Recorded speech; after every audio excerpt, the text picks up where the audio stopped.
వైరా పోలీసుల చొరవతో ఇద్దరికీ కృత్రిమ చేతులు ఏర్పాటు.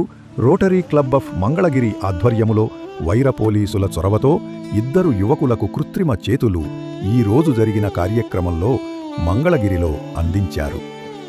వైరాపట్టణం శాంతినగర్కు చెందిన పమ్మి ముత్యం గత 20 ఏండ్ల క్రితం ప్రమాదములో చేతిని కోల్పోయి జీవనము సాగిస్తుండగా, అదేవిధంగా కారేపల్లి మండలము జైతురం తండాకు చెందిన కేలోత్ నరేష్ గత ఏడాది ప్రమాదవశత్తు చేతిని కోల్పోయి దైనందిన జీవనానికి ఇబ్బందికరముగా మారడముతో వీరు తమ సమస్యను వైరా పోలీస్ సబ్ ఇన్స్పెక్టర్ పుష్పాల రామారావు దృష్టికి తీసుకురావడముతో ఆంధ్రప్రదేశ్ రాష్ట్రము మంగళగిరి వారి సహకారముతో జర్మనీ నుండి దిగుమతి చేసుకున్న అధునాతన టెక్నాలజీతో కూడిన కృత్రిమ చేతిని అందించారు. ఈరోజు బాధితుడు పమ్మి ముత్యం వారి విషయంలో ప్రత్యేక చొరవ చూపించి కృత్రిమ చెయ్యి అందించేందుకు సహకరించిన వైరా పట్టణ ఎస్ఐ పుష్పాల రామారావును కలిసి కృతజ్ఞతలు తెలిపారు.